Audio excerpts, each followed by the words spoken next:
It's 20 degrees. Because it's completely primitive.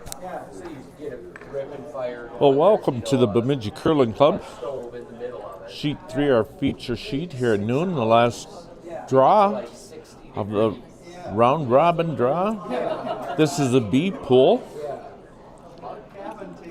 We have the number 1 team with a record of 5-1 on this pool. Playing this game here, our feature sheet would be Claire Moores and Lance Wheeler out of Denver. Taking on 3-3, Brianna Weldon, Sean Franey. They will be throwing the red stones. We're down to the LSD shots for team Moores and Wheeler. Already have one team set for the semifinals. That being Penson Stopera from the Pool A. If Moores and Wheeler would win this game, they would be advanced into the semifinals, sitting in the first place on this side of things. Pool B.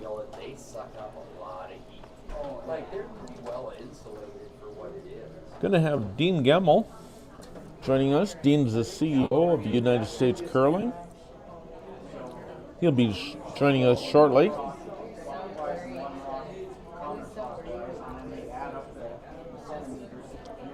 Well, there is the draw, LSD draw. Majority of it in the 4-foot.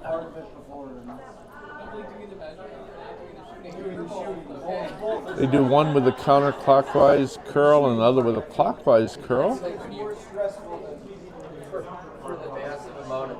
Each teammate throwing one or the other. Can tell me what to do. It ends up where it ends up. Like it's in God's hands. Once it leaves mine. Trying to have a fair amount for each one. A lot of action here at the curling club. Sheet 3. Nice and warm here. Come on in and enjoy curling at its finest. This is a 2026 version of Mixed Doubles National Championship.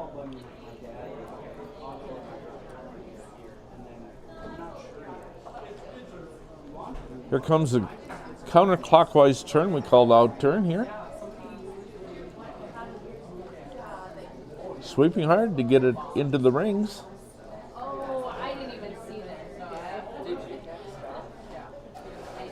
No give up here. Going to be touching the 4-foot. Yeah, they were mentioning that. Be measured, those two totals added together. They'll compare those totals to the ones of their opponents. Their opponents being Sean Franey and Weldon. They are coached by Joe Calhoun. Brianna has curled out of Denver, Duluth, and Superior. Sean says, any ice, anytime. That's his home club.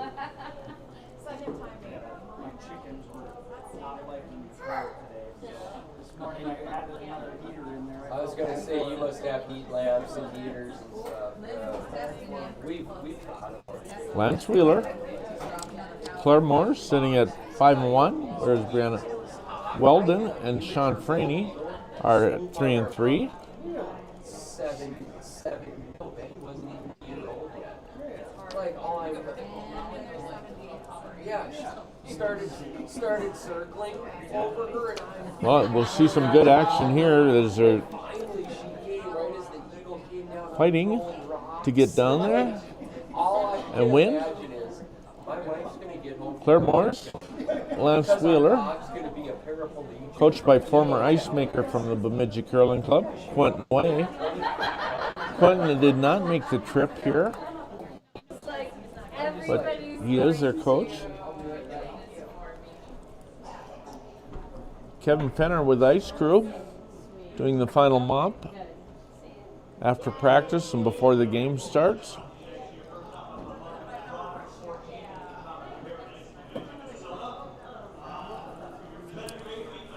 Love to have you come out and balmy Bemidji, Minnesota. We're giving a round of applause to the ice making crew, both from the United States Curling Association and also here in the Bemidji Curling Club. Fine crew working, as you see Kevin Fenner doing the final mop. A Fenner name I'm sure many of you recognize, his son Mark. Been on a high-performing team for a long time. One of his teammates, Stopira, Andrew Stopira, has been playing here too.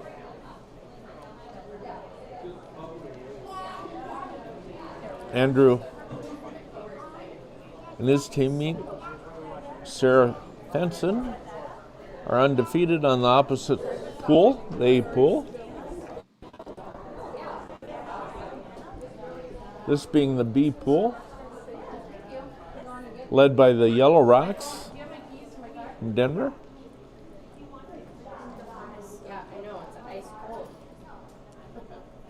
The team with the lowest LSD shots, those are those last two shots, one from the clockwise, one counterclockwise. The team with the lowest total has the hammer and the rock in the back of the forefoot. And that'll be the Red Stones. Brianna Weldon, Sean Franey, coached by Joel Hansen. They're 3-3. They will be having the hammer shot. So here's Claire Moores, going to throw the first stone.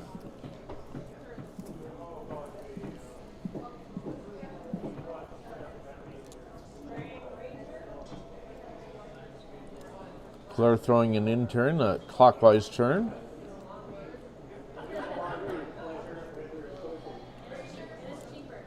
Getting that stone to the forefoot is the goal.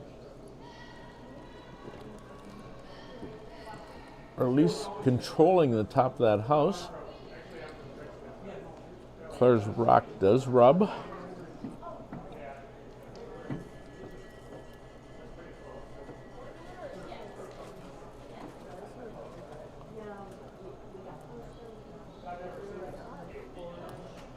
Brianna.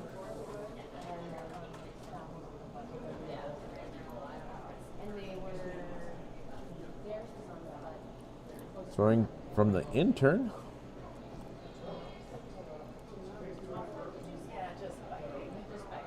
Working to get in that playoff situation. Perhaps a tiebreaker. If that is so, tiebreaker would be at 3 o'clock today.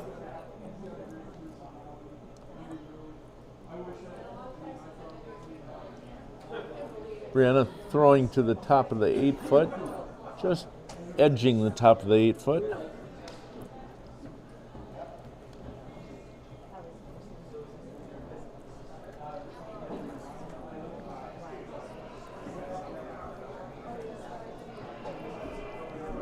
Lance with the yellow stones.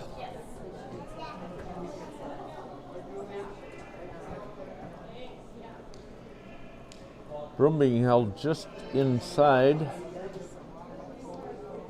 the 12-foot ring. A red ring is the 12-foot here. In this club, the white is 8-foot. Blue would be called the 4-foot, and of course, the center being the button. That whole target area is called the house. For those of you watching curling and learning a little bit about it.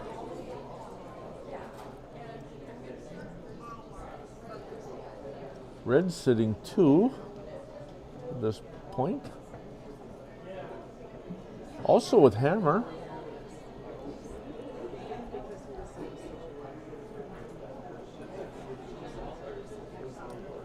This is Sean Franey. Counterclockwise curl. Outside in. There's most of the action in mixed doubles curling is in the 4-foot range. This rock appearing to be a little bit heavy. We'll slide out the back. My name is Kent Barr, and I'm glad to be here with you throughout this event, hosting this webcast from the Bemidji Curling Club. A lot of Bemidji curlers helping out. We had Levi Bergstrom joining us on the ice crew. Appreciate his help. Coming from a long family tradition of curling.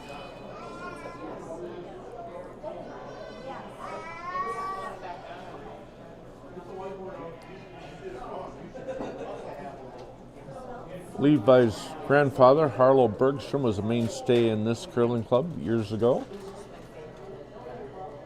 Passed on curling to the generations.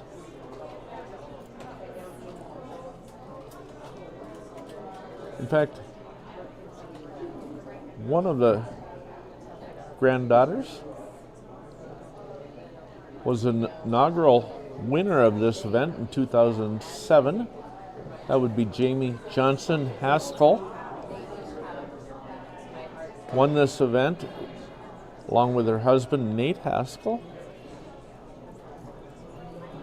Of course, they were Olympians. Jamie, along with her sister, Cassie.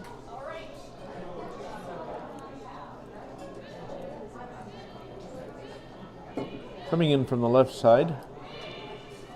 Watch this rock bend real sharp at the end.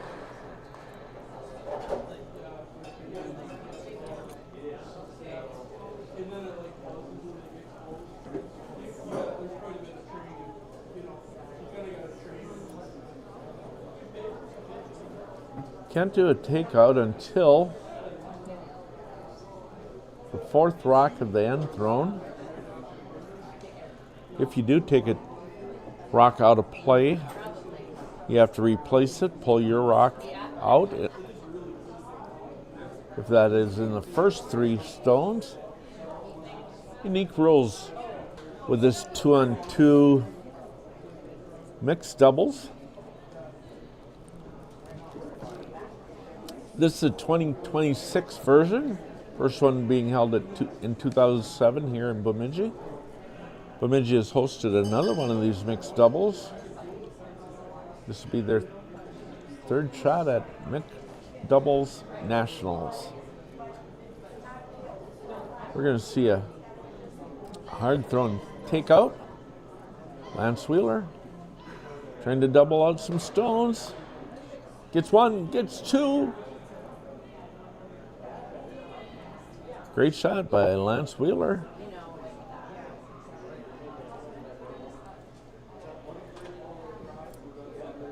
I believe Lance has joined the Andrews Sapera rink.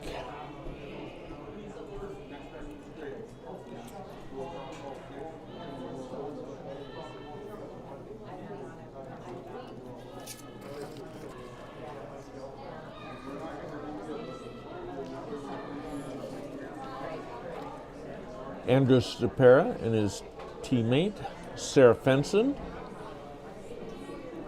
come out of the A pool undefeated.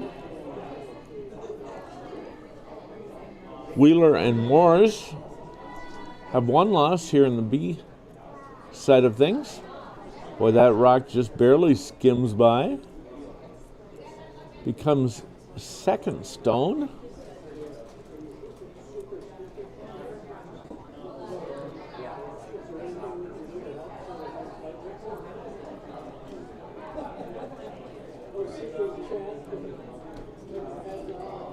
sitting 1 and 2 with the red stones, all in the top part of the rings here.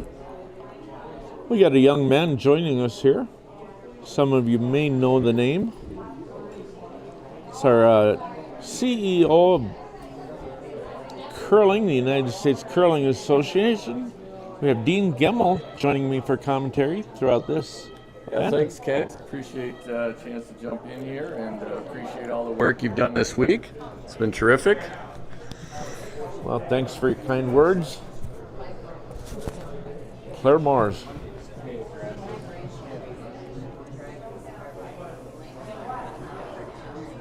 I didn't do all the permutations based on the outcome of this game, but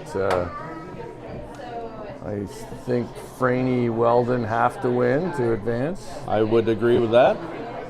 So Claire Mars looking for a bump up to outcount those other stones. She does come through, bringing that rock into the 4-foot. looks available though. It does, as there's an open hole there to come through. Saying it's 255 degrees this morning. Well, if they can come through that hole and stick, they'd start out with a 3. We've seen some big first ends this week, haven't we? We've seen, I think, 3 6s. Isn't that amazing? 3 6s. Yeah, this stone would be a feather in their hat if they can eliminate that yellow stone in the 4-foot. Yeah, even if they pick it and roll a bit, they could roll and not out, but somewhere, Yeah. full 8 and still Absolutely. take 3 here. First, they have to get by the high yellow, though. Yes. And that Trying to looks get like in there. starting to It's carve going it. close. Yeah, he's going to get by. He's by. Squeezes by. Now will it we'll knock stick that around? rock out. Let's see how far that slides.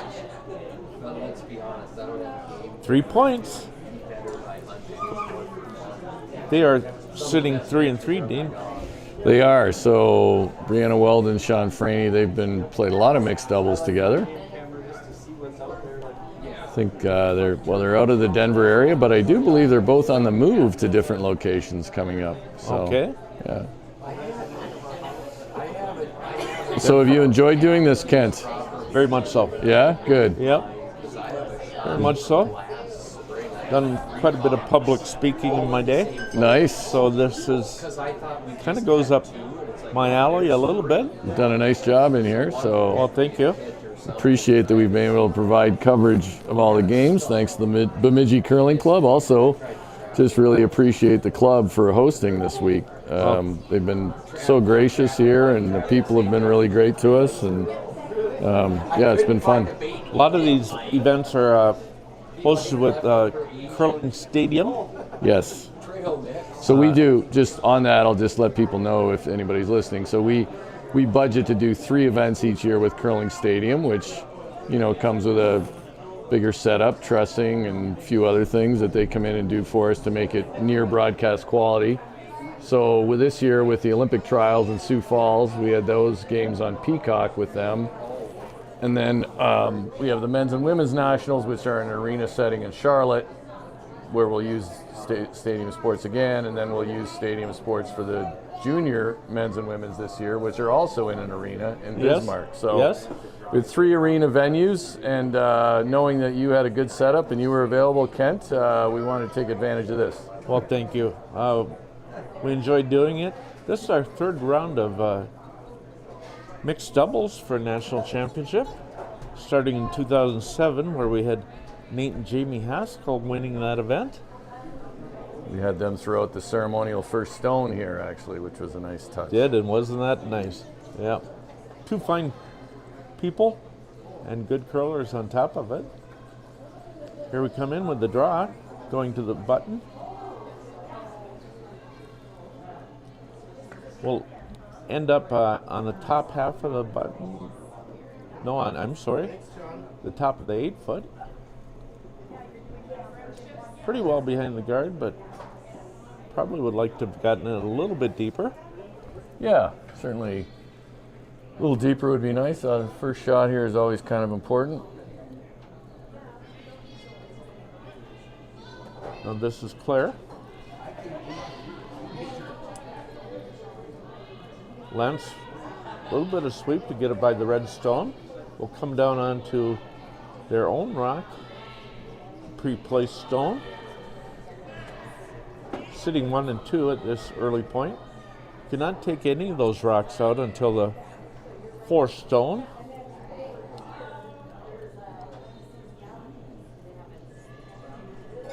Any surprises out there for you, Dean, this week?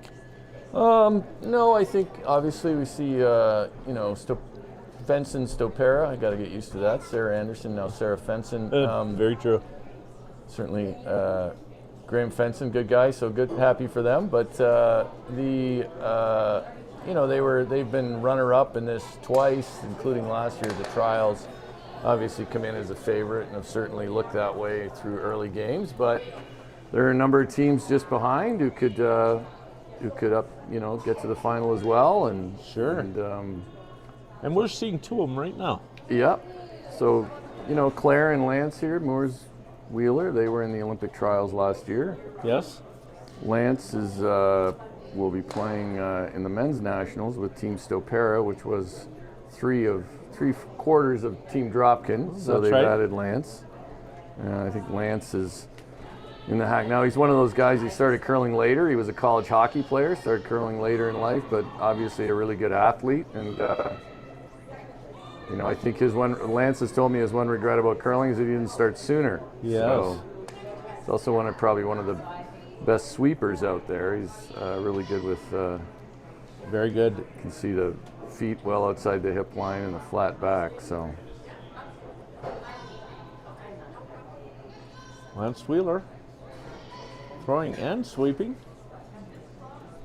This yellow stone. Gets into the top 12 foot.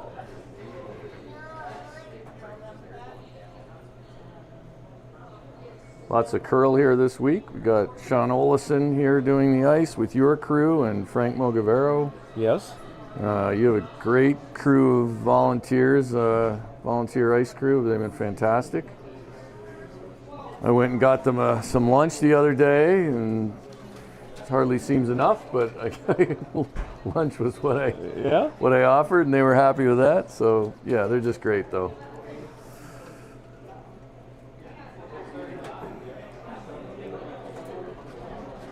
So Sean Franey,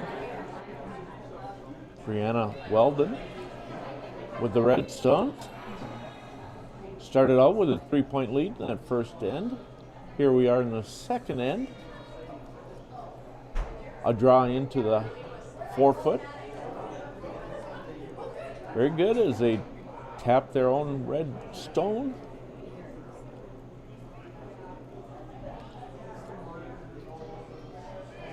A little bit of conversation here between Claire and Lance,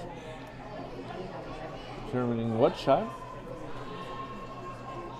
About half that red stone in the top of the 4 foot showing. So I want to thank all of our campaign donors. And a special shout out to Visit Bemidji, who is a major sponsor for us. And then our campaign to put in a new plant. We couldn't have done it without the Nielsen Foundation, so quick thank you for them as we see Lance Wheeler. Gonna run back to these shots. He can throw the high hard one. He can throw it hard, easily. It's been interesting. We still see some teams when they throw peels here don't chase their own rocks, but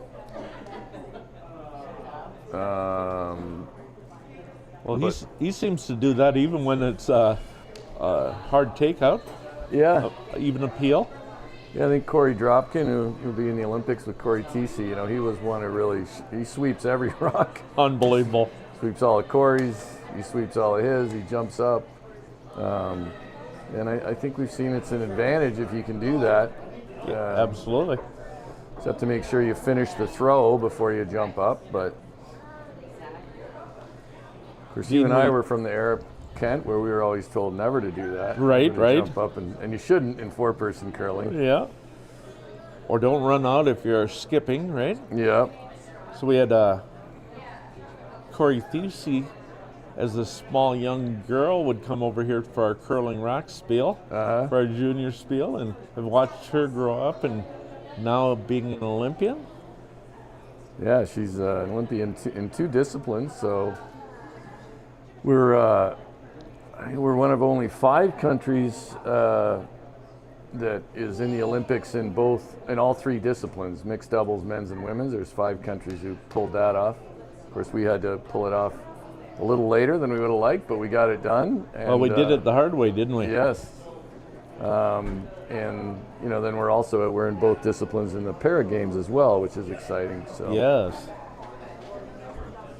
And it was, So what is the starting date for the Olympics? For I know that the curling venue actually starts before. Yeah. So Corey's first game, I believe, is on February 4th. And then the Olympics really kick off on February 6th. So curling, we get more hours of coverage on NBC platforms than any other sport, partly because we start 2 days before the games even open. Yeah. And we go right to the end, and we have curling every day. Right. We're not like a lot of other sports. It's, a few days or it gets canceled because of snow, but we'll be in action all the time. There's Lance getting up to sweep his own stone again. We'll double out that red stone. Still left his shooter, though. He did. So Claire could Not have really something double pretty, up, but raise that up and knock it up. Claire could have something pretty tough on her last one here if Brianna makes a good shot with her last.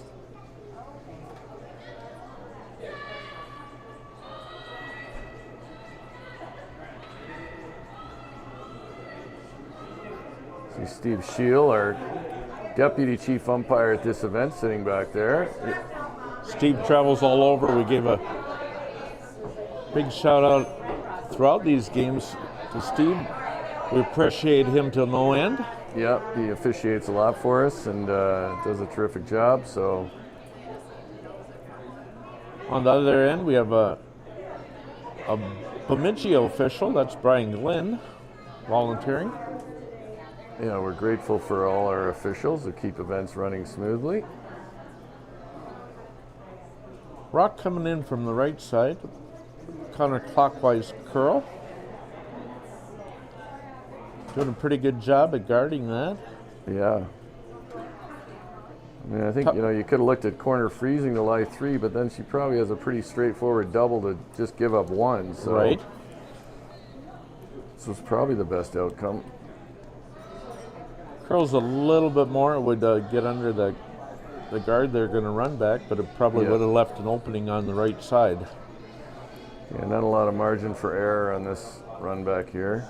This is one where I'm a little surprised that maybe Lance doesn't go down to sweep this one. Maybe, I guess Claire probably likes, like a lot of us, I think, on run backs and peels do like to see that brush.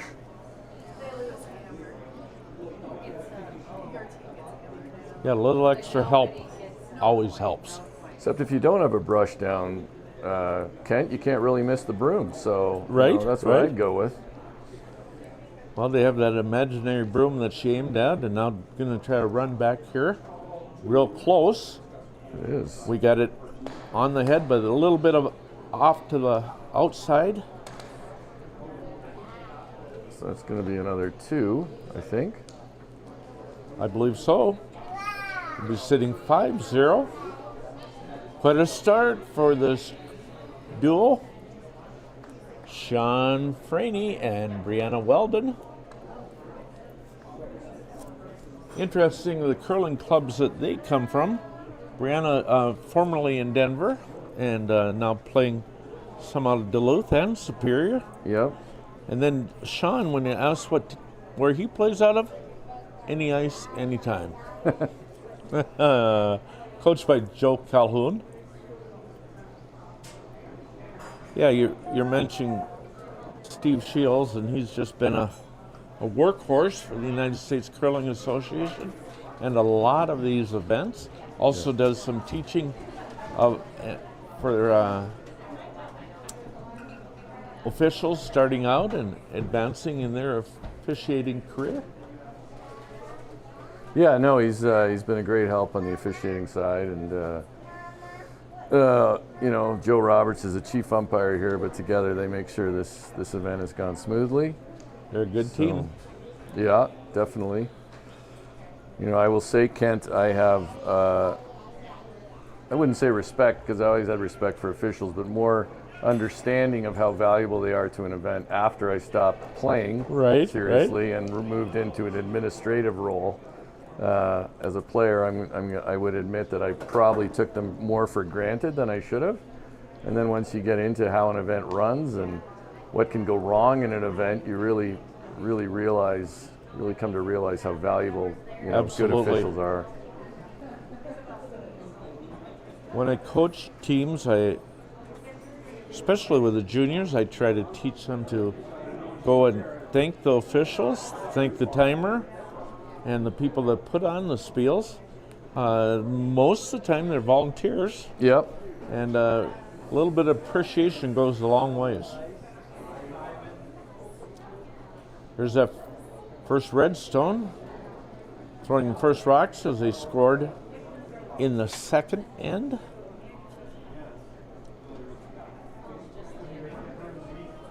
Of course, Moore's Wheeler would like to come out of this round robin on top with only one loss. Yeah, so the pool winners will go directly to the semifinals.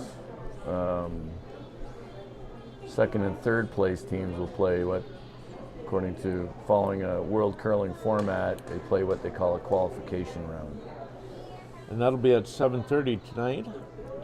And we still do, unlike World Curling, we still do leave room for one tiebreaker. So if there is a tiebreaker game, it will be later this afternoon. Our athlete commission still likes a tiebreaker. Doesn't mean if there is a three-way tie, a team could be eliminated on draw shot challenge if it's a three-way circular tie. Other than that, it would be a head-to-head, unless there's a three-way? Yeah, other than that, but if there are two teams tied, they will play a tiebreaker. So I like that format personally. Other people may look at it differently. That's another one, Kent. I'll say as a player, I liked it, and I understand why our athlete commission wants it. But again, as an administrator, I sort of like the head-to-head matchup deciding who advances. Right. My only issue with it, to be honest, is so if you don't use the head-to-head in the round-robin game, and you decide to play again, you could end up with two teams that are 1-1 against each other. True. I guess one team lost later in the event, so there's that. So that there's some validity to that. But so people know. I mean, the biggest challenge with tiebreakers is just trying. We have to leave a gap in the schedule for them. Yes. And if they don't happen, it's you have a gap. The men's and women's, we leave our tiebreaker draw is at 7 a.m. So you definitely don't want to be in it.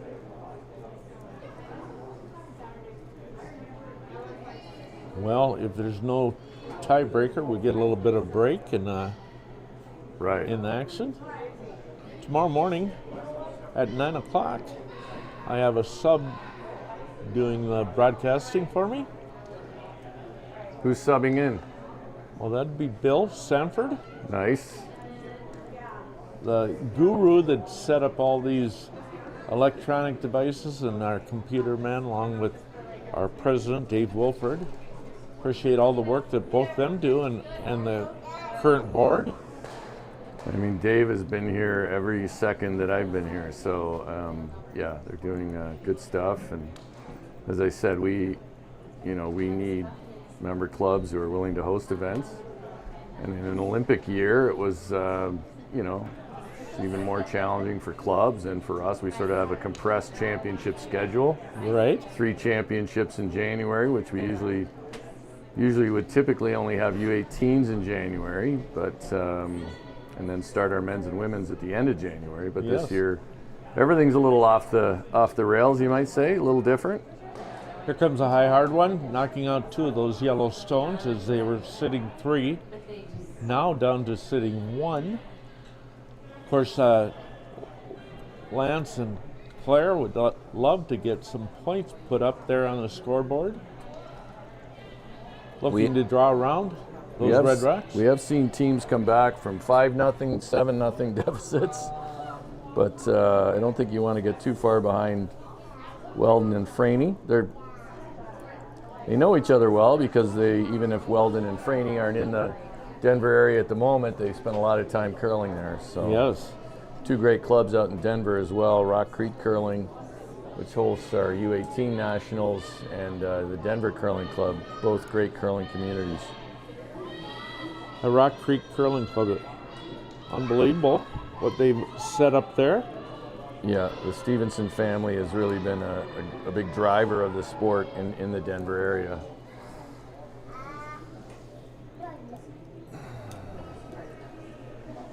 Should ask you, Colorado Springs at the Broadmoor used to host a number of events. Are they involved with curling anymore? So there is a group that will curl on the skating ice, but they don't have dedicated curling ice. I know that I work, fairly closely with a group out there that's trying to make that happen, to get a dedicated curling venue there. So certainly would be nice as the home of the U.S. Olympic and Paralympic Committee to have dedicated curling ice there. Yes.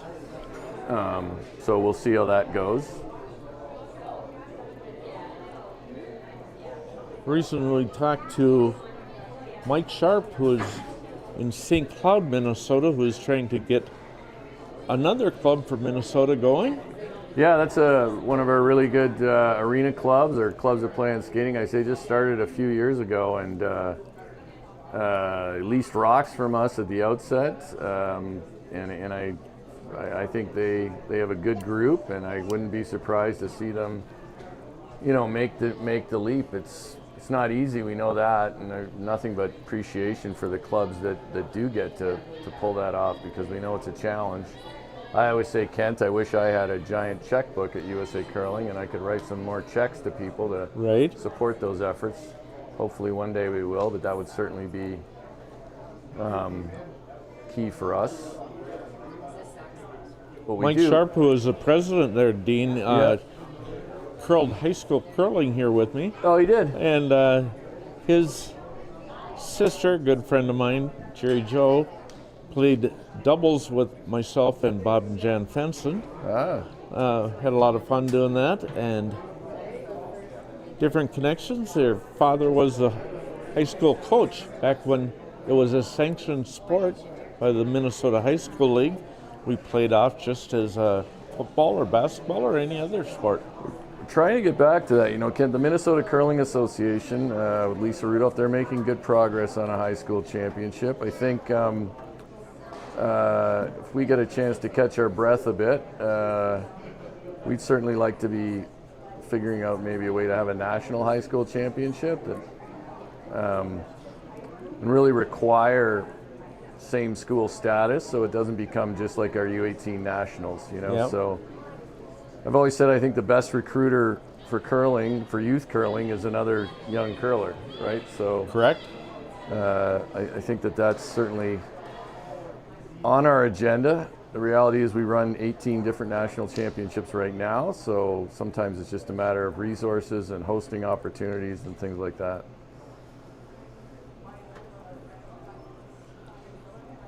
Dean, we're sitting 1 redstone for Weldon Franey. Yeah, I shouldn't keep you from the game itself here, Kent.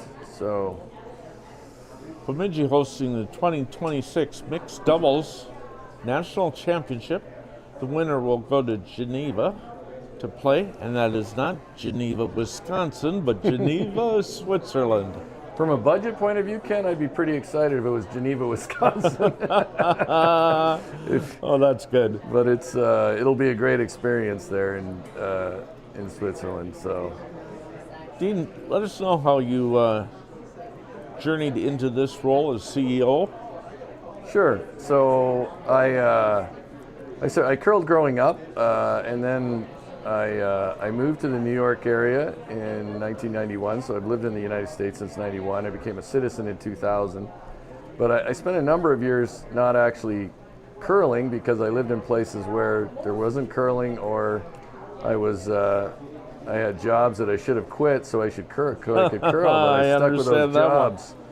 I should have just quit and curled. But anyways, came back to the sport, thought in 06 I had a chance in my life to take it seriously, started playing more competitively, was fortunate enough to hook up with 3 other good players, including Heath McCormick, who skipped our team and won the 2012 Nationals, went to the 2013 trials, and then through that I ended up on the USA Curling Board as an athlete rep. Yes. And that gave me some understanding of how the organization worked.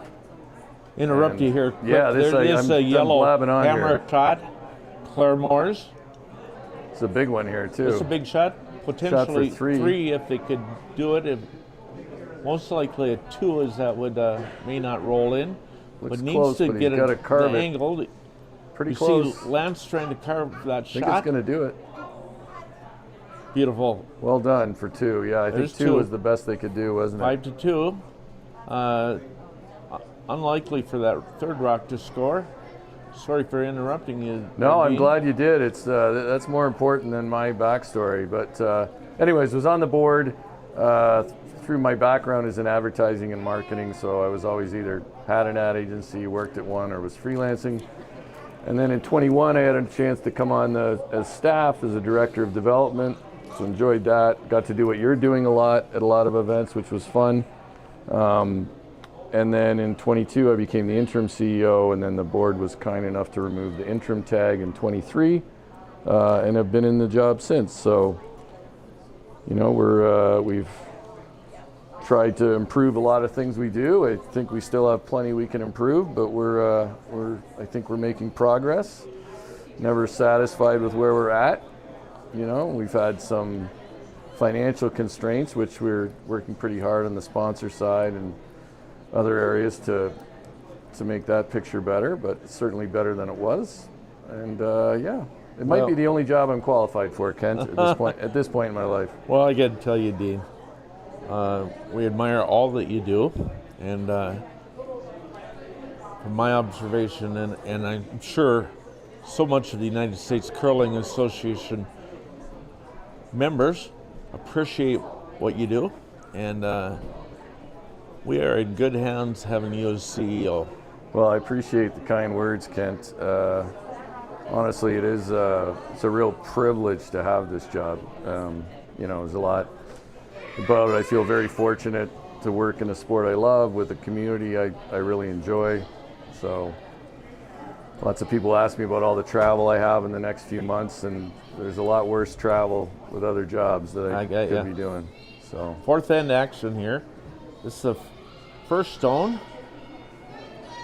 We got Lance Wheeler's teammate, Claire Morris, throwing that first stone, coming under the guard onto the button in front of the red stone that's placed at the back of the forefoot. It's interesting, when they first started mixed doubles, they put the stone biting the back of the button. Yeah. They've moved it back just to create a little more room, which That's I think right. helped. Yeah. Remember that? When you play your 2-on-2 league here, you play 6 stones, right? Straight up curling? And pretty much the same style. If you know stick curling in Canada, it's very close to mirroring that. I would say I gotta say, I'm the only stick player in that competitive league. It is our most competitive league. That's what I've heard. We have a lot of national and international champions playing in it. Yeah, certainly a rich competitive history up here, lots of good players. And for clubs that are, looking to fill extra ice time, I think your 2-on-2 league and the format seems to work pretty well. I know a lot of clubs use mixed doubles the same way, but it sounds like your 2-on-2 league works pretty well. Yeah, if you want to learn a little bit more about that, feel free to contact myself. Had the good fortune of winning that league 3 times, and Just going to slide that in there, are you, Kent? Yes, we got to have that filled in. You know, I almost broke my arm patting myself on the back with that.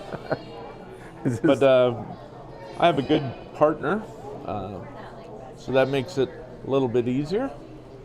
Who is your playing partner? Rob Uritich. Okay. Rob is a designer of websites and hosts websites, but had the good fortune of teaching him how to curl about a dozen years ago, and he's played a lot, progressed. I maintain that there's a lot of club curlers that are very good. Oh yeah, no, I will say whenever I go around to different events, the level of play continues to improve. I mean, even, you know, I go to our 5 and under national championship, which is incredibly popular, and the level of play at that just in the last few years has increased.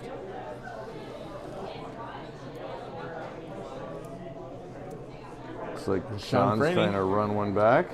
Gonna run yellow, into red. Yellow rocks, still sitting 2. Looking for a guard. Trying to manufacture a steal.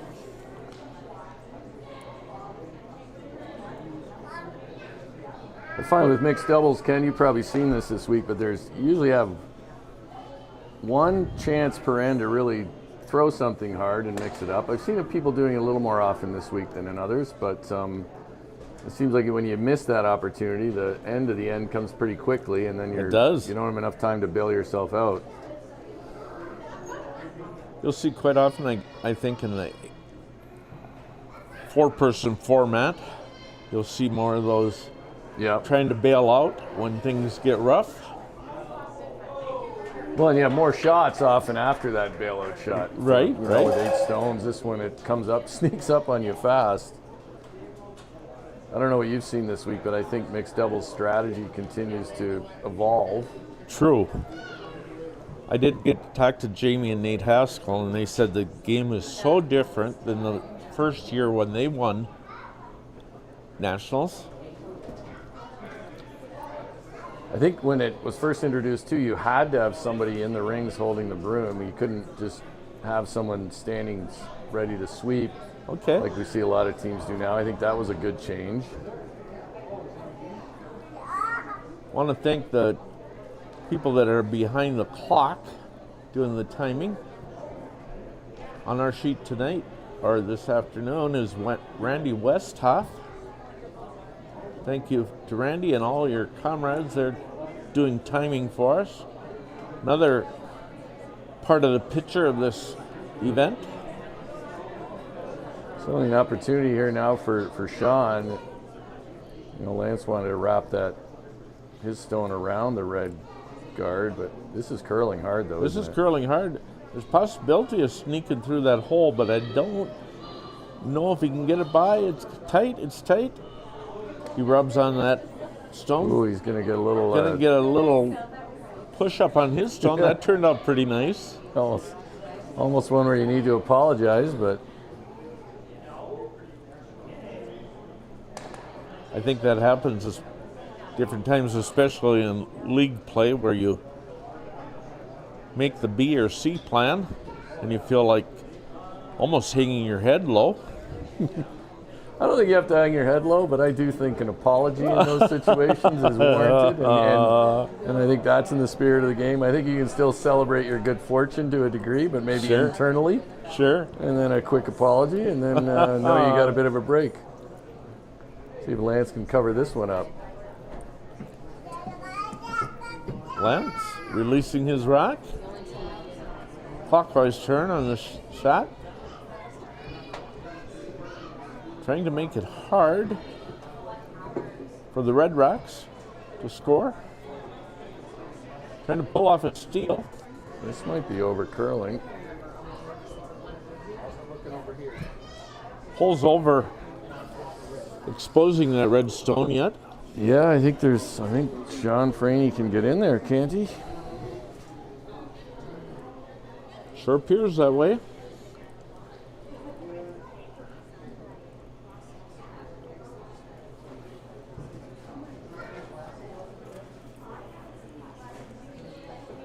Sean Franey. His home club, he claims to be any ice at any time.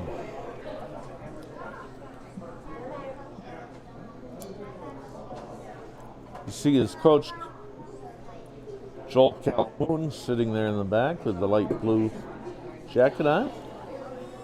Joel from Arizona, came from Arizona to, what's the temperature here right now, Kent? I would guess probably 15 below. It's warmed up considerably. This rock is over curling as well. He is going to move. Oh, he does move that yellow rock into the back. I think he's shot. Is he not? Very close. Very close. Could be a measurement. The way it moves, that rock is probably still available.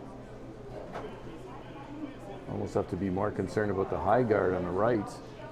Yes.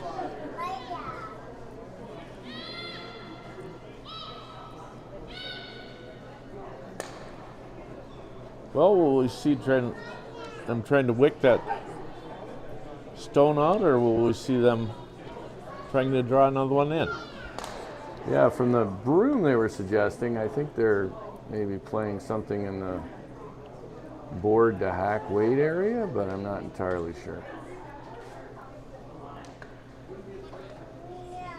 The way that bends, that port may be a little tighter than it looks. Yeah, it's a staggered port, lots of curl here, especially in the last bit, so you really almost have to play it to just get by the high yellow guard on the right. If you try to just play it getting around that other yellow, you might have trouble. Well, here comes the stone. Should add that Claire is going to be with our para team in Italy as well. This looks close. Very close. Yeah. Gets by the one on the right. Oh, slides right by that one on the left. That was a terrific throw.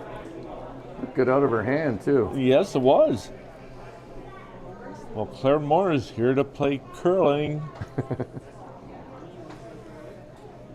All the way from the Denver Curling Club. Quentin Way, our former ice maker, is their coach, not able to make the trip this week.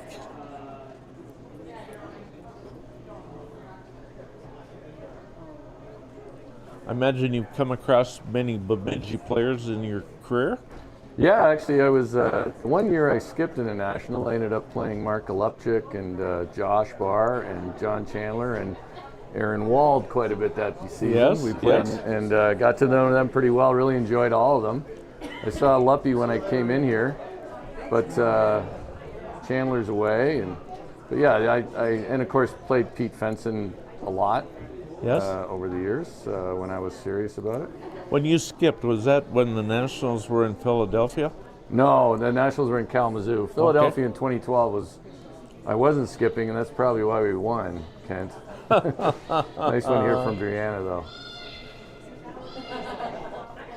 There's that Redstone. Pulls it off. Scores one. We're at the fourth end break. This is a little bit of time. They can discuss a few things, maybe a little nourishment.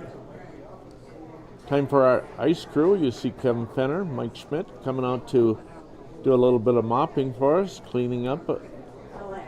A great job by this volunteer crew. They are, yes. Okay, Sorry. we're looking for a pair of glasses. Yeah. No. We're looking for Bill. Oh. Dean, how much time do they start out with? Oh, geez, you're going to test me on that. What is it? Honestly, I don't know off the top of my head, but I don't know what thinking time they have for mixed doubles right now. You think I should know it, but I think it's 20-something. So Yeah, I think maybe 22. I'm not I certain think on that that. sounds right. Some people expect me to be a rules expert, Kent. Well, I yeah. never was when I played. Well, I'm counting on it here, Dean. Fourth end break. 8-end game. Sheet 3, Bemidji Curling Club. This is the last round. Last draw of the round robin. Tiebreakers will be played at 3 o'clock today. We'll see after this game if there will be a tiebreaker. 7:30 quarterfinals.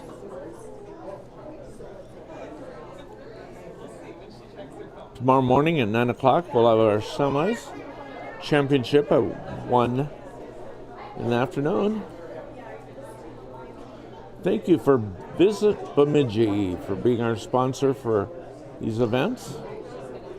We'll be hosting the Minnesota High School Championships later on in the season. Our biggest event of the year usually is our Paul Bunyan Bonspiel. When's the Paul Bunyan Bonspiel? Middle of March.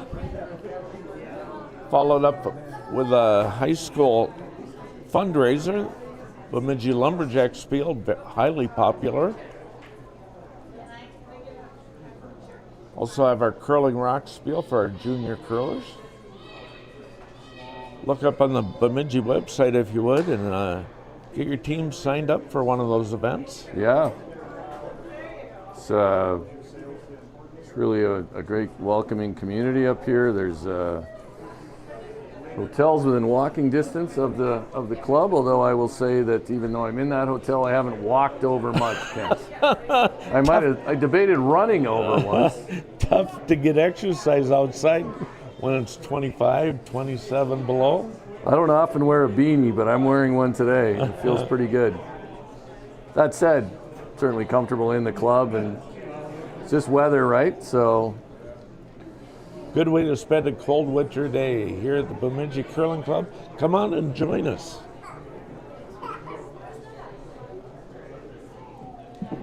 I didn't ask. If you wanted to kick me out at the break, you could have done that too. I didn't know that I had that opportunity. You didn't know you had that option? Excuse Always me. an option to tell me to hit the bricks. So whenever you want to do that. Oh, we'd I'm love to have certainly you. happy to watch the rest of this game. Yeah, I'd love to have you here and enjoy it. Again, appreciate all that you do for us. So you're down to curling how many leagues? Well, I curl, so I for people who don't know, I live in New Jersey, a suburb outside New York City, and my home club is the Plainfield Curling Club in South Plainfield, New Jersey, a little two-sheeter, but a humble but awesome little club. And I'm still in the Monday Night League there, but I have to admit I've only played 4 games so far this year, so my team is probably pretty frustrated with my lack of attendance. So is that a men's team or mixed team, or what do you have? So that's our Monday night competitive league, and it's open format. So very good. I have 2 women on my team, Deb Martin and Charlotte Clark, and Johnny Vargas is on my team this year. So cool. We had some turnover with my team. Some of my longtime teammates moved or further from the club. So yeah, it's a great. I mean, I love to still play. I would say I play decently 50% of the time I show up now. Need a 5-person or 6-person team in that realm? We do have some fifths, so. Yeah, it's strange how that happens. I'm on a 5-person team on one team here, and a couple weeks ago only 2 could make it. The next week all 5 made it. There you go. Well, I was thinking I could get back for the first rock of the 6th end. Or the 5th end. I was thinking I could get back for tomorrow night's game, but with the weather, with this monster snowmageddon storm coming in, I'm not so sure. Okay, here comes the opening rock.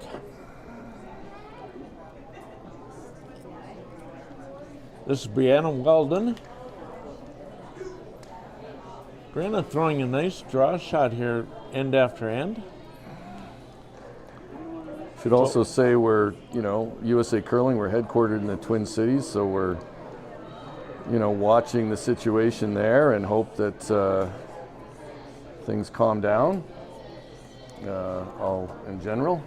But, so did you fly into the Minneapolis airport? Yeah, I always fly. I spend a lot of time in the Twin Cities. I really enjoy it.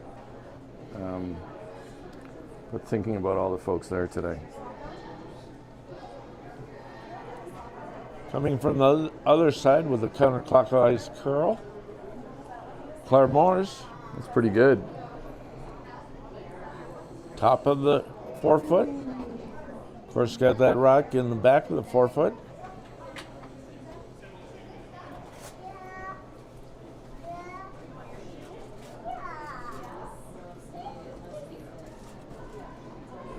Claire and Lance trying to generate some multiple point score here in the 5th end. Currently down 6-2.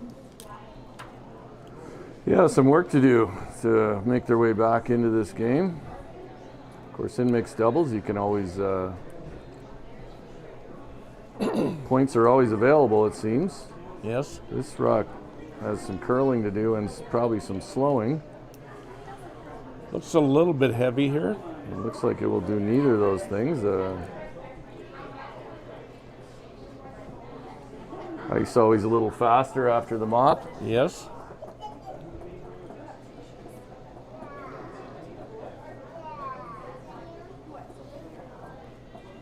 Lance Wheeler now curling with this Tapira rink on men's format. He is. He's played with Team Dunham the last few years. Corey Dropkin elected to not continue on with its men's team after the Olympic trials to focus on mixed doubles. And Stopera now skipping that team, and his teammates reached out to Lance. Lance had played with them in a couple of events, I think, this season. Okay. Sweeping that rock, somewhat of a guarding position. Christmas treed it. Absolutely. What's your favorite shot? Oh, I don't know. Draw the paint for 4. I love that one. You know. Multiple points are always good. If I'm skipping, I like draw the paint for 4, where I can crash into some stones. I don't know. I think I was always probably more of a touch player than a some of these young guys. But so probably a quiet weight hit, I guess. Something I like. Sure.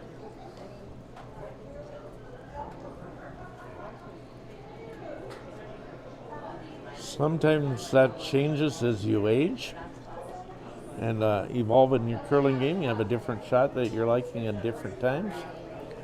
Here comes the red rock.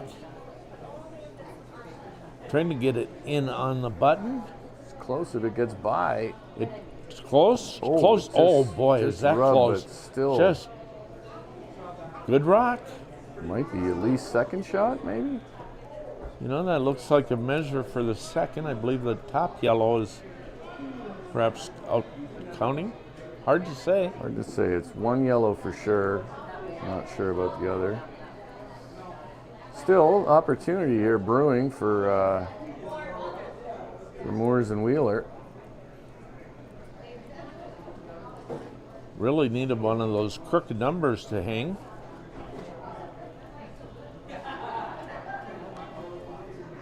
Fifth end action. Going away from the window. If you can stuff this one, get 3 yellows behind a guard there. We'll see what Sean Franey does. I'm going to guess he would then elect to run one in, but we'll see. Coming out high and hard. Wheeler up to brush it. Need to get by that red stone. Slides out just enough to do that. Knocks both of them out. Great results. Great result with now 2 yellow behind that red guard. That one red rock elected to just stay as a biter, but probably will not come into play. One tremendous rock. It's a great throw, a great result, and it looks like Brianna Weldon or Sean Franey is going to draw in here. I thought he might entertain, considering the scoreboard, Kent, I thought he might entertain the straight run back. Yes. Even if he picks out 1, they're likely to not give up more than 2. This certainly opens the door to a bigger number for Moores and Wheeler. If it's missed. If it's made, it's not a problem. Right.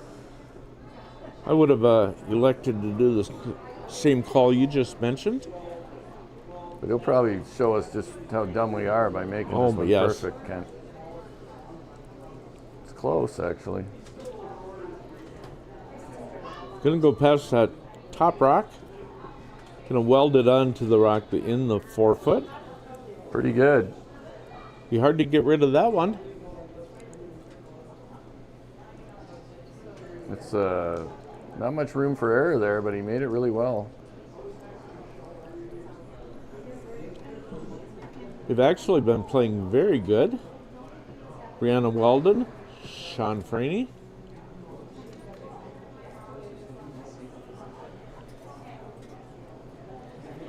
Had a couple players from the San Francisco Bay Area playing in this event. Yeah, Gabrielle Coleman is on that team. She's a longtime curler from that area. Sort of has been there as they made the move from playing on skating ice to now having their own facility in Oakland. Yes. I believe she works for NBC, as she told us here in an interview. Yeah, she works for the NBC affiliate, and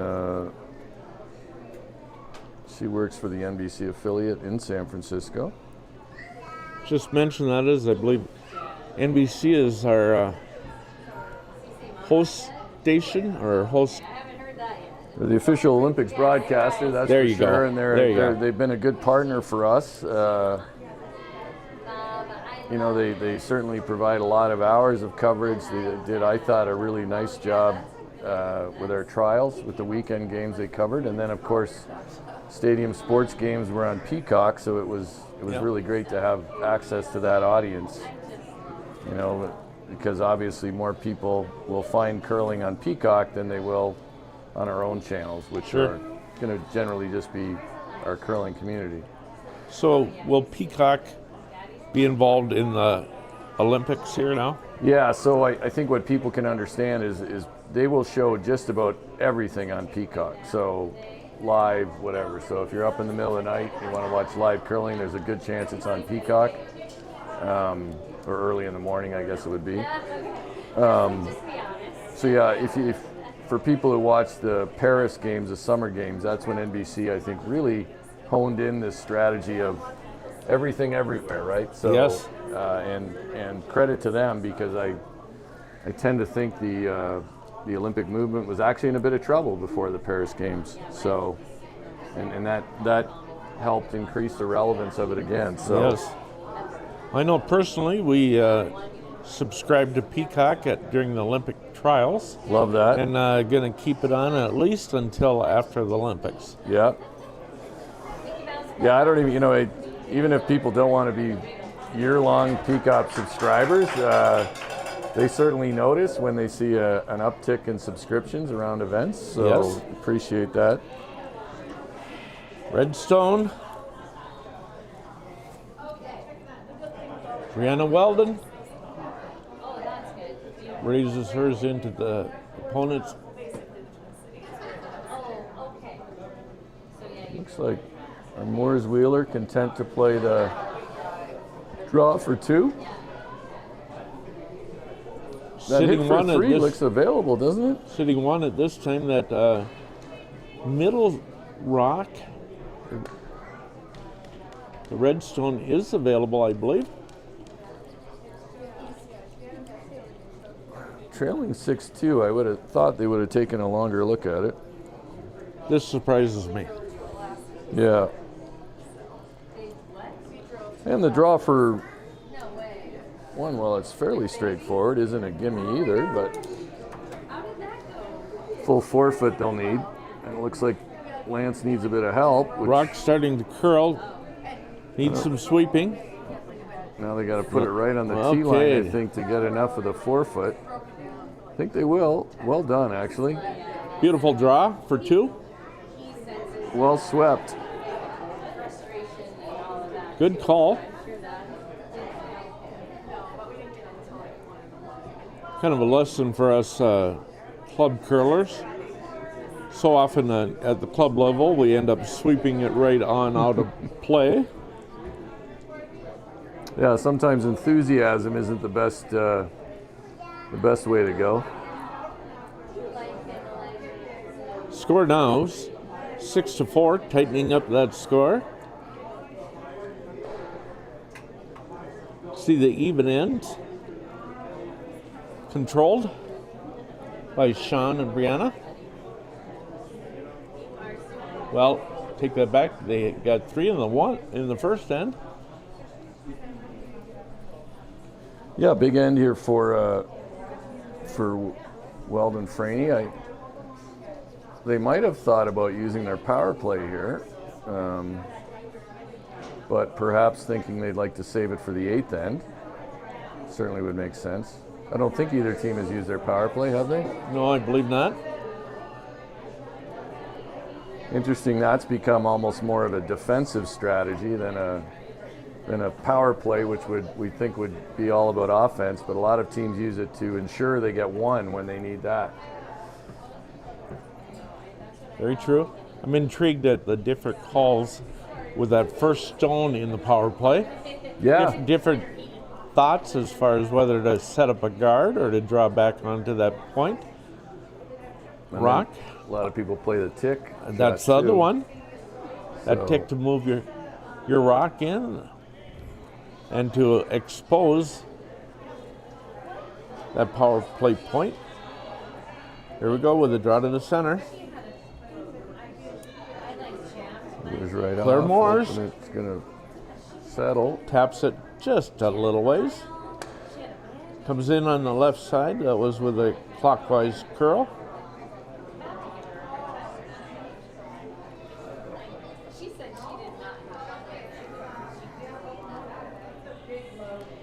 Quite a different field this year in the mixed curling. Sort of a lot of newcomers in this field, some good young talent. Our Olympic trials last year, I think our trials are always going to be smaller fields, so it was only 10 teams we got down to. 16-team field here obviously gives some others an opportunity to get some experience at this level, but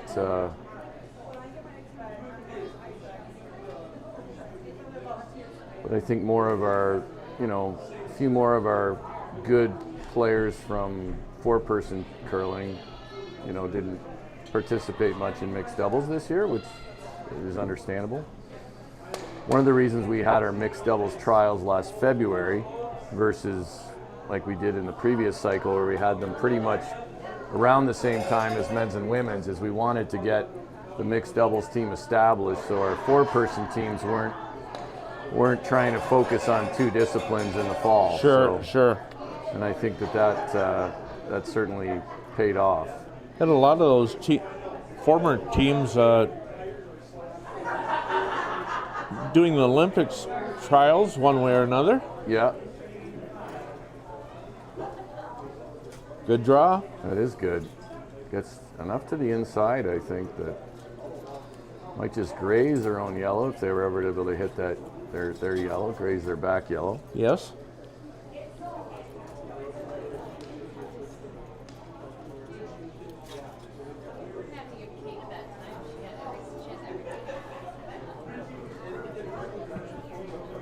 Dean, in your role as our CEO, what do you spend most of your time doing?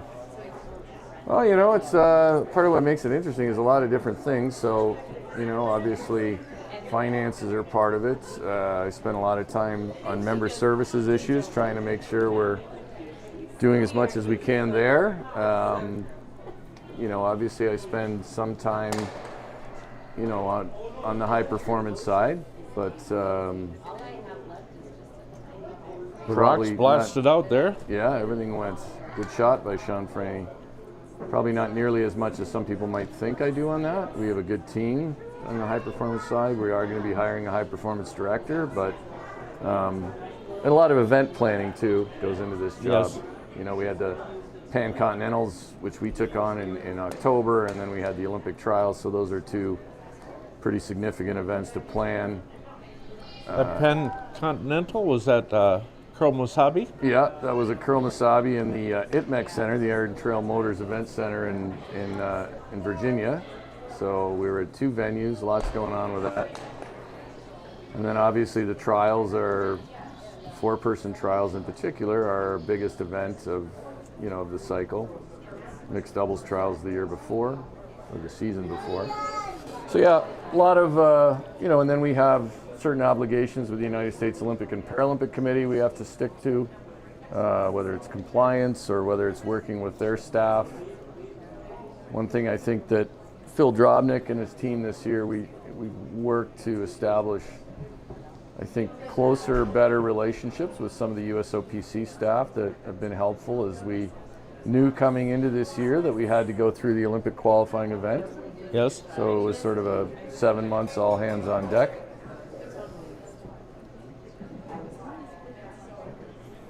So Sean with a really good one on his first. Lance comes back with that.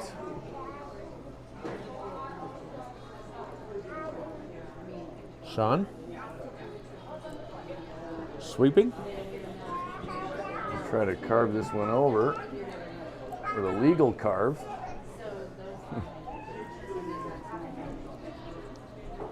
The rock slips into the back 8 foot.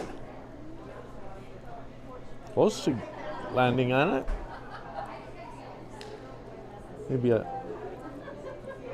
tick harder than he anticipated.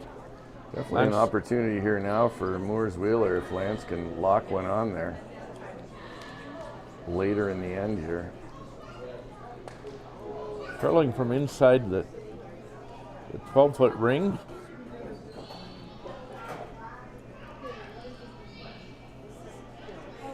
Dean Gemmel joining us here.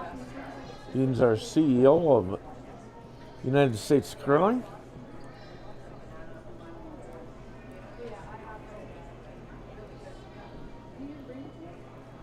This is not where you wanted to leave that one.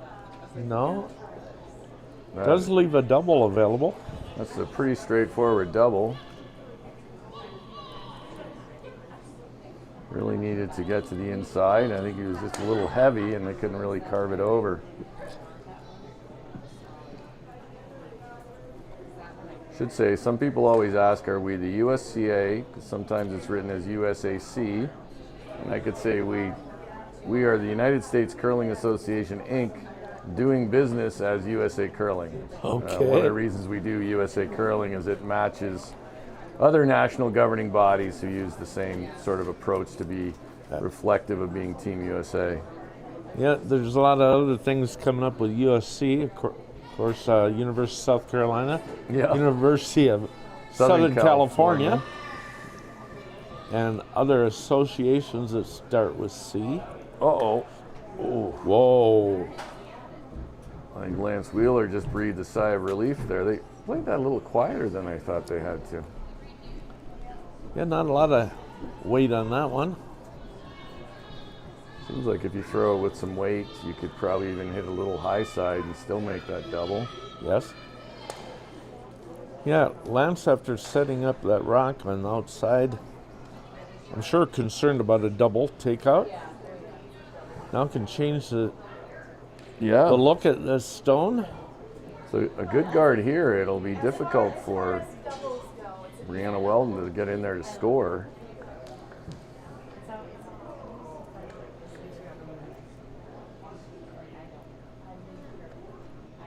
Claire Morris.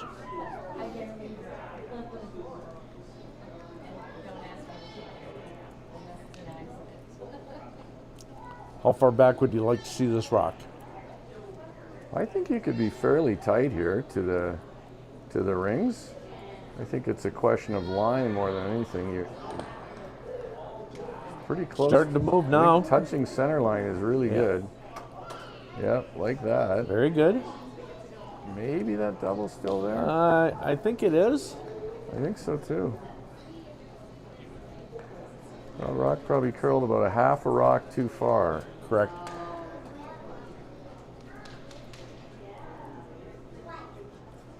Won't look great from the hack, but it's certainly there. Even if you hit it a little thin, I feel like that yellow should spring off, right? I would agree. How lively are your rocks here, Kent? Well, now with the house being pretty pretty fast. 16 and a half times. I believe that the house itself and the rocks pretty quick. Yeah. They took an extra look at it, but she's sticking with the call.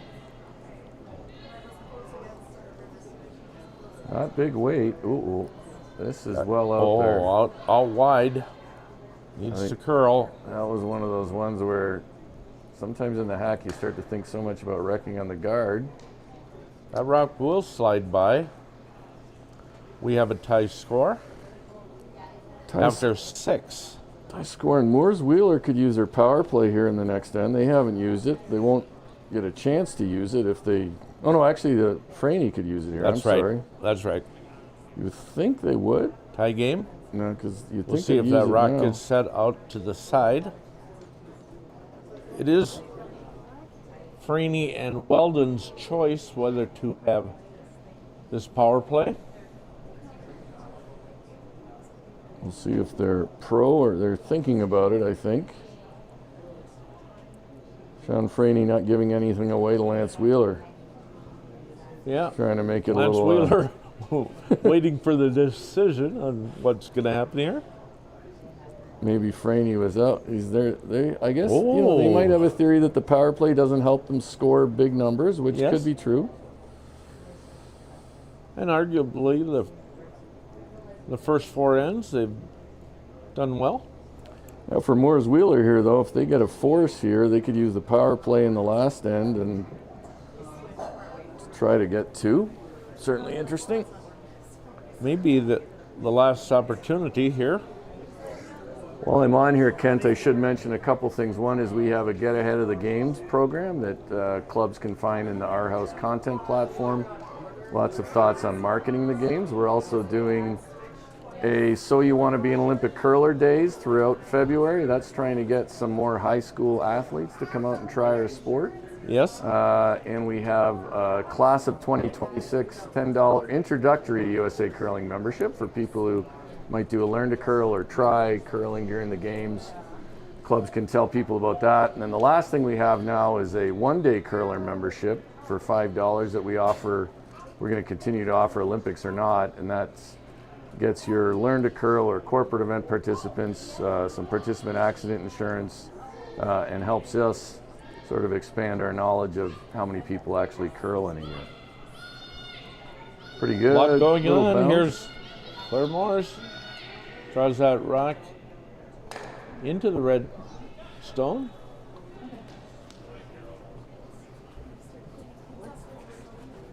Brianna Weldon in the hack.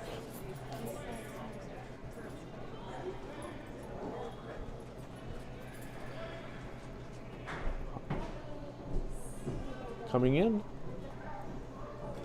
Clockwise turn.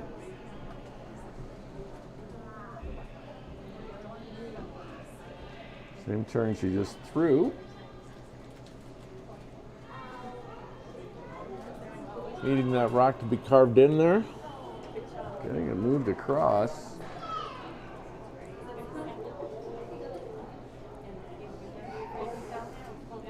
Sitting 1.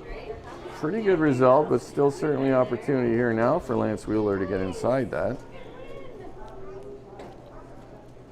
Just so I don't miss it either, Kent, I'll be shameless in my mention of sponsors. So Columbia Sportswear, really a terrific supporter of USA Curling. You'll see our teams at the Olympics outfitted in Columbia. They are a significant backer of us. He had a nice little revealing of the uniforms. Yeah. I saw that. That was pretty interesting. I got to talk to Taylor. Oh, yeah. And we talked a little bit about that Columbia clothing and the excitement that created. Yeah, they're just a great partner for us and very supportive, and that was a fun day. And we got some other content we'll be using, and NBC will be using from that. And then Dale's, the official beer of USA Curling. They've been another really strong supporter of us. For people who don't know, Dale's is owned by Monster Energy now. They're part of Monster Brewing, so yeah, they are, and they're actually purchasing some advertising time during the games. So shout out to them. And if you go to Charlotte for the men's and women's nationals. You'll see the Dale's house there, just like we had last year in Duluth. So, Oh, yes. Yeah. Charlotte, North Carolina will be the home of the men's and women's nationals, correct? That's right, starting the day after the closing ceremonies at the Olympics. So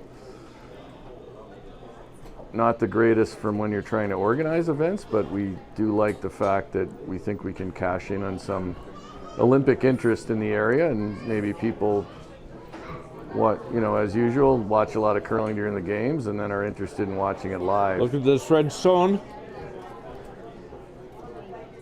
Another beautiful shot. One in there. There is some room though. A good one here from Lance. Looks like it could take away the whole end. But it has to be good, doesn't it? It does. Brianna Weldon making some nice stones for Team Weldon and Franey. Lance Wheeler. His teammate Claire Moore is holding that broom. Is there a fairly big club there in North Carolina? Well, yeah, Charlotte Curling Association was built around sometime after the 2010 games. Super club, nice four-sheet club. Our deputy chief ice tech Frank Mogavera is out of that club. So they're very active. So watch Lance try to carve this one over. Looks like it's got a carve too. I think he's a little heavy. It does have to move it. There it dies down. But that's available. Probably available in Life 4, isn't it? Maybe? Perhaps. I think so. I think if you were able to hit it and catch a bit of your own red, you'd lose that back yellow and possibly Life 4. Yes. But yeah, Charlotte Curling Association, a four-sheet club in Charlotte, and then there's the Triangle Curling Club in Durham, North Carolina, which is just a couple hours away. Really terrific club there, great group of people. Both clubs doing a lot to grow the game in places where it doesn't have the history that it does here in Bemidji, but they have tons of enthusiasm and developing a very good crop of curlers. So I guess she's not trying to hit for 4. No. Here it comes. Got to get it around that top stone. Well, can be used. A little bit of interest in that Charlotte Curling Club. My daughter lives in Columbia, South Carolina, and I thought, oh yeah, you know, if my arm gets twisted hard by my wife to move down there, I could always run up to the Charlotte Curling Club to throw some rocks. It's a great curling community in North Carolina. One of the reasons we're excited about taking the nationals there, yes, continue to grow it, and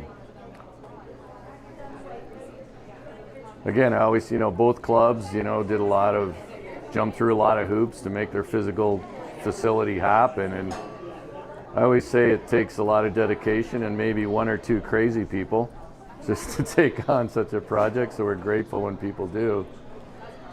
I've been a part of that crazy people. There you go. There's. Oh, wonderful shot by Lance Wheeler. That's why I thought they'd play that hit on the last one. Did have available here. Lance and Claire. Now sitting 2.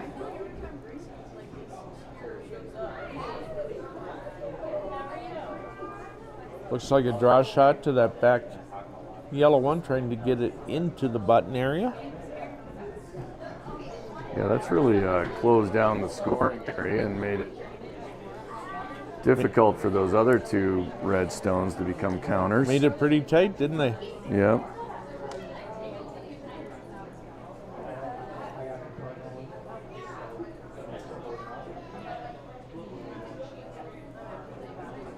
Sean Franey.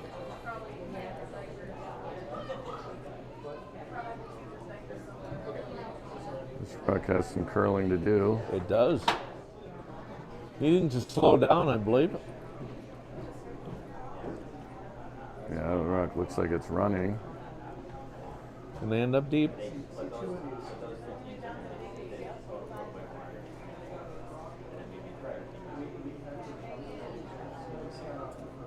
Real opportunity here now for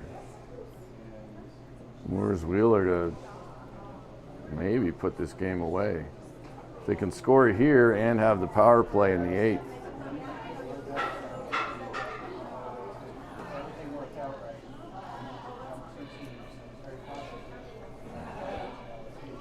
Trying to score.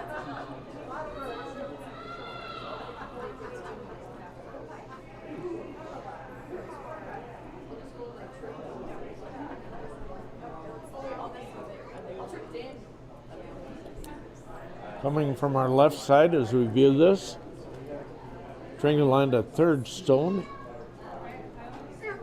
top of that 4-foot area. They can wrap another one in there to lie 3. This looks close if it digs and Close carves to- a bit. Yep, to pulling into that button. Really pretty good. Yep, very nice. Probably one of the only things available here is that run back with that red stone. Yeah, I really think they had that opportunity, to hit, graze your own, possibly lie 4 earlier. And it's been difficult for Weldon Franey since then when they didn't make that shot. Like we were talking earlier, sometimes there's only one chance Yeah. to really set up that end. This shot looks tough from the hack. It does. Going to try to advance her own red stone. Pretty much straight back is needed. Doing that is going to be a close run on that guard stone. This rocket needing to curl.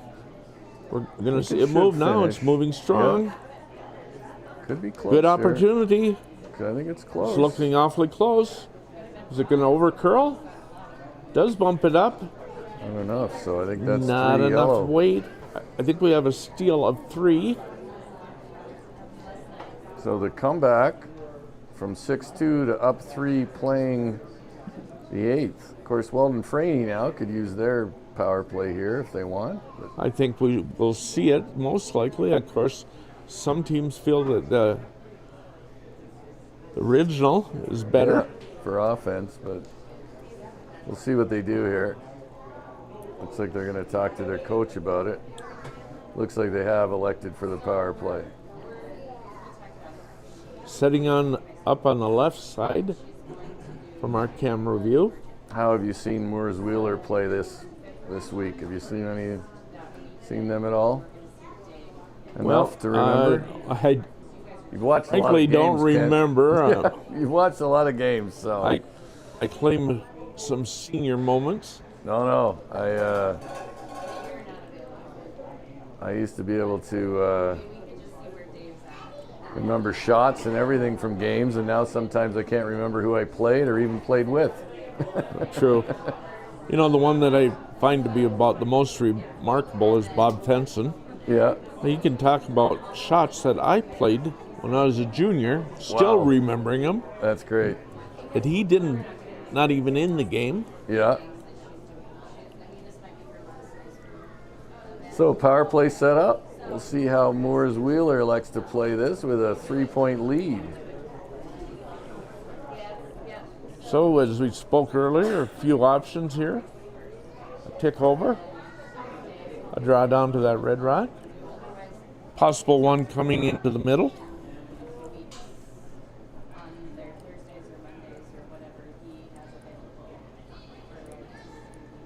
Looking at moving their own stone.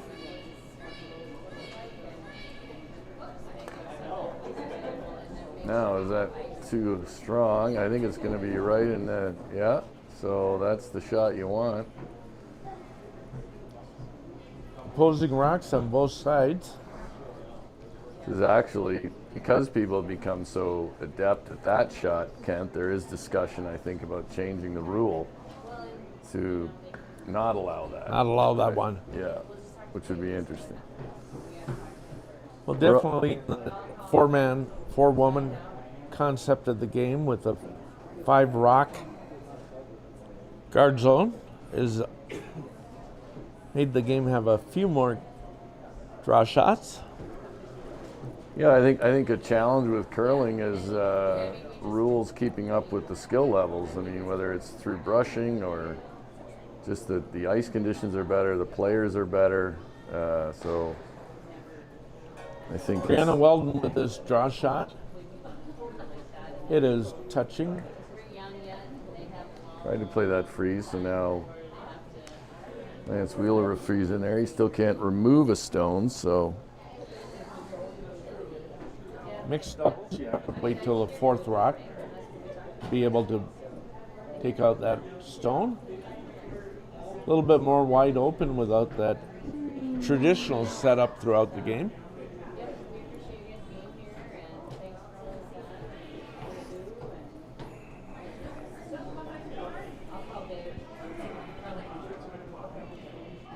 Well, a balmy day out there. You can come in shorts if you like. You can put on a Hawaiian shirt and come and join us at the Bemidji Curling Club. After this game, the winners will come up and chat with us a little bit. the Wheeler is going to try to freeze on the setup rock. It looks pretty close, actually, if they can Hard drag sweep, it just it a looks bit. like they got it. That's really pretty good. I think it's shot. It's close. Maybe not. Oh, boy, I think that's a measurement, Dean. Yep, it's really close.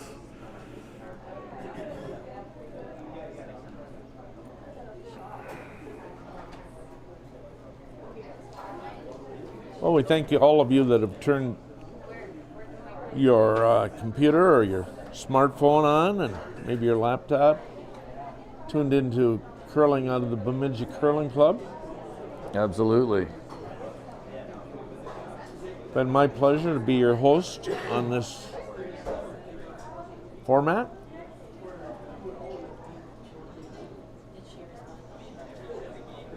I say sometimes they have to pull the dinosaur out here to be put to work a little bit. Sweeping now. Brianna Weldon trying to weld in on this. With a little bit of pop, I believe now yellow probably is shot rock there. Yeah, so they could almost, they're looking at it, but I think they could get rid of both reds and the yellow, or they could just hit the other red on the other side and let Weldon and Franey deal with that cluster. Yes.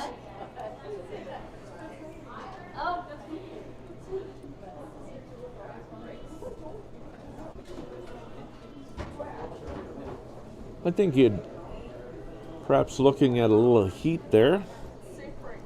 Yeah, They Lance, spill all the rocks on that side, wouldn't bother him. no, he could even roll the shooter over to the other side and create a bit of a cluster over there. So This could be a highlight shot. kind of surprised they're playing the intern. Thought they might have played the Yeah, alternate. that's gonna curl across on him. Oh, Well, there you go. what do I know, right? Went pretty easy. Went for fun, as we like to say. Yeah.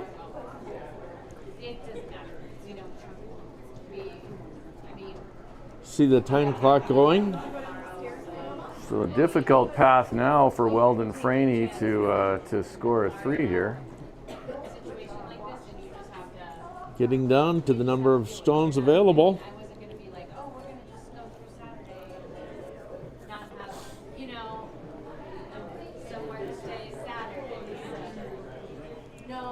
Shot and Franey. Looking to freeze on yellow stone that's on the left side. 2/3 that yellow stone is in the 8 foot. Sean needs it to be scoring. So they're going to rip the easy one here. Appears to be scoring. They'd like to make everything go away here, including their shooter if they can. Lance is very good at these kind of shots, along with a lot of other ones. Yeah, he's played a lot at the second position. He was a national mixed champion 2 years ago with at second. He played a lot of second with Team Dunham. I think with Team Stoperi he's moved to lead, but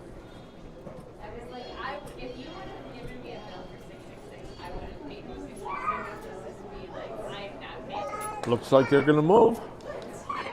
That red stone out of play. Red stone out of play and really just leaves a single yellow if they want to freeze to it. And that other red is fairly vulnerable. Yeah, that second position is quite natural for him, being able to throw the takeouts. Yeah, if you have a second who can, I mean, it's a little bit different with the 5-rock rule actually, but if you have a second who can make a double peel, that often wins games in the 4-person format. I think most skips maintain that, like to have someone that can draw at lead, someone that can hit at second. Yep. This rock has some curling to do. Trying to carve it over. I think it's going to be open though. Might not. A lot of weight stay there. In the rings. Going to slide to the back of the rings And and out. That will be your handshake. Well, Kent, it was a pleasure to join you. Nice to have you with me, and appreciate again all that you do on behalf of United States Curling. We've had a number of different CEOs in the past, and you're amongst the tops. That's that's really it. Well, appreciate all you do, and all the volunteers here and around the country. I mean, our game does not work without volunteer efforts. We know that. So as we grow, we can professionalize a few more things, but the volunteer spirit really is a key part of our curling community. But we are always appreciative at USA Curling of all the volunteers who make the game work. So thank you. Thank you. All right. The program here keeps evolving. Younger people coming up, taking some new jobs, and appreciate that. Yeah. And we appreciate you and your staff. And we are ending up this broadcast. We're going to see if we have any ties going on. We'll wait to hear that as we look at talking to Claire Moores and Lance Wheeler. I'll let you sort out the ties, and I will see if I'll go down. I'll send Claire and Lance up here if you'd like. Yep, that'd be very good. Right. Thanks, Kent. Dean Gemmell in the Bemidji Curling Club, representing the USCA. He is our CEO and doing a fine job of that. We'll appreciate having him. We'll soon have the winners of this game, who are the top seed in Pool B. That'll put them into the semifinals automatically. Other teams here playing out for position. We will wait to hear that. Hopefully we'll find that out after we interview Lance and Claire. So they'll have a little bit of time off, looking at playing at 9 o'clock Sunday.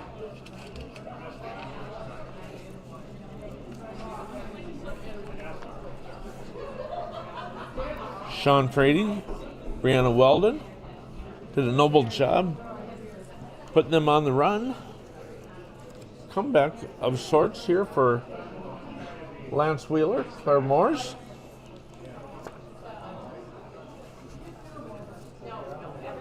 If we have a tie situation, a tiebreaker, it'll be at 3 o'clock.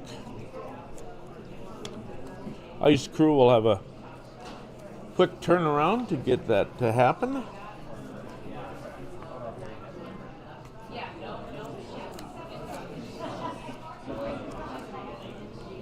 We expect the producer of this will put us on sheet 3 again. We'll see how that happens. We are so excited to have Lance Wheeler, Claire Moores join us. And I'll tell you what, that was a good win. A little bit of a comeback. Take your breath away a little bit here. We better get you with a mic so the folks can hear you back home. Congratulations. Thank you. Thanks, feels good. You're looking good out there, both of you. I imagine it got a little bit scary the first couple ends. Oh man, yeah, spotting another team 5 is something you never want to do, but just stayed with it and kept learning. And you stayed on task. Thank you. Thank you. Congratulations by some of the people here in the house. Yeah, one Yeah. shot at a time. Yeah. So that puts you in the semifinals. Yes. It was a motivating game just to get the night off. Oh, yes. Oh, you can go outside and enjoy the balmy weather we're having here in Bemidji. The sun was out earlier today. It was, Right out huh? there. The sun was out. Well, I've been inside the club most of the time this whole week, so Yeah, I you don't wouldn't know. I don't know if that one. But semifinals at 9 a.m. Sunday morning.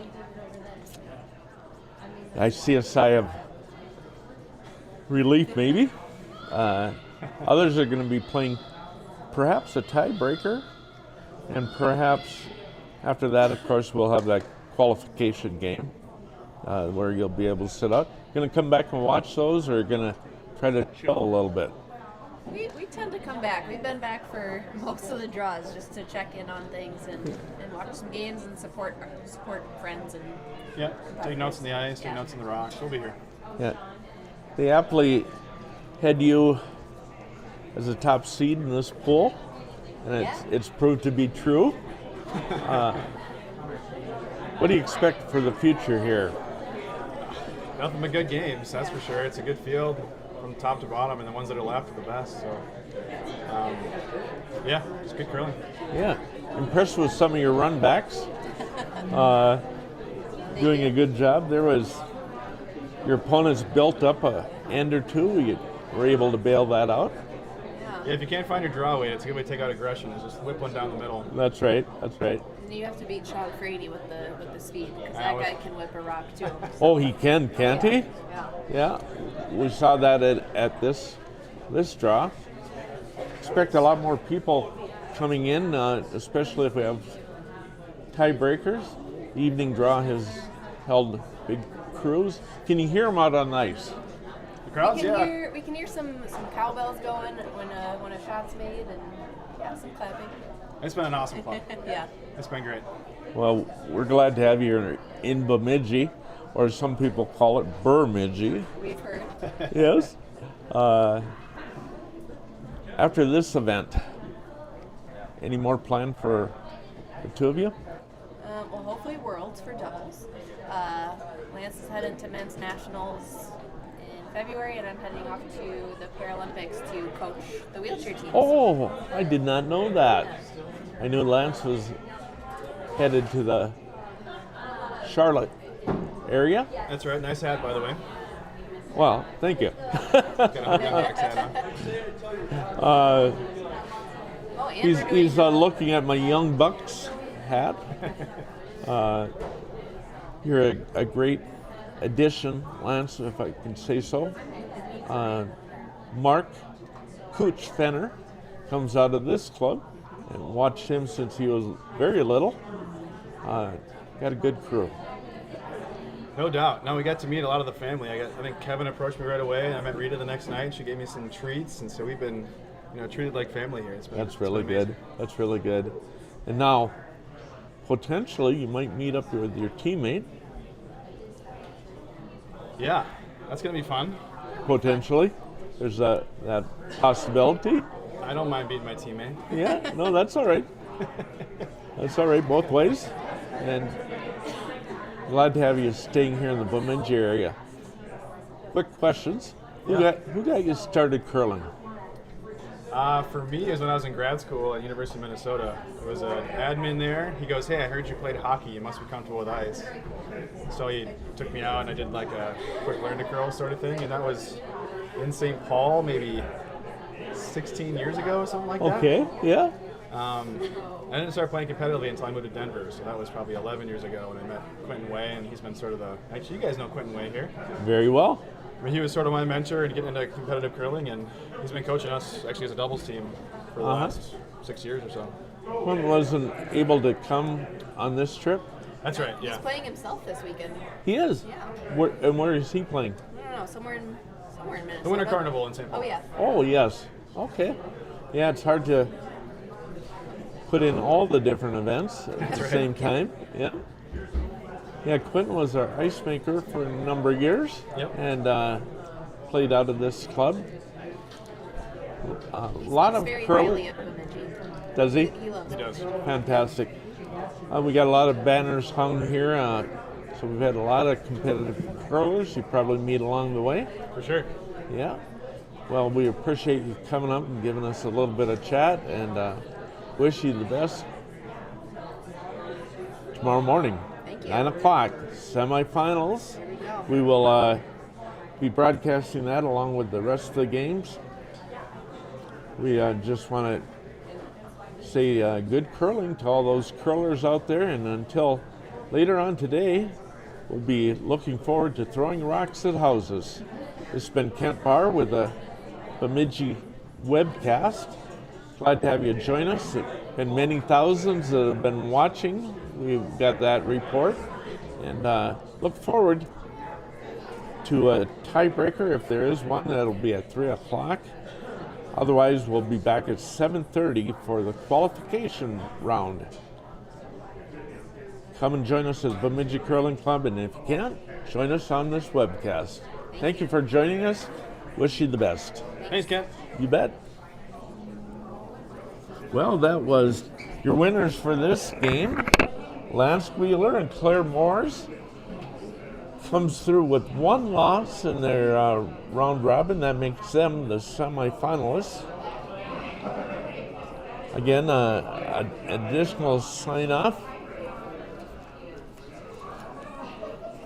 You can look at this site to see who will be playing, and if there will be a tiebreaker. I do not know that yet, as the games are finishing on the other sheet. If so, tiebreaker would be scheduled for 3 p.m. today, short time from now. Otherwise, we'll be back at 7:30 for the qualification round. And love to have you here with us. We'll be back at 7:30 for sure, possible 3, and then again tomorrow. Ken Barr signing off. Good curling.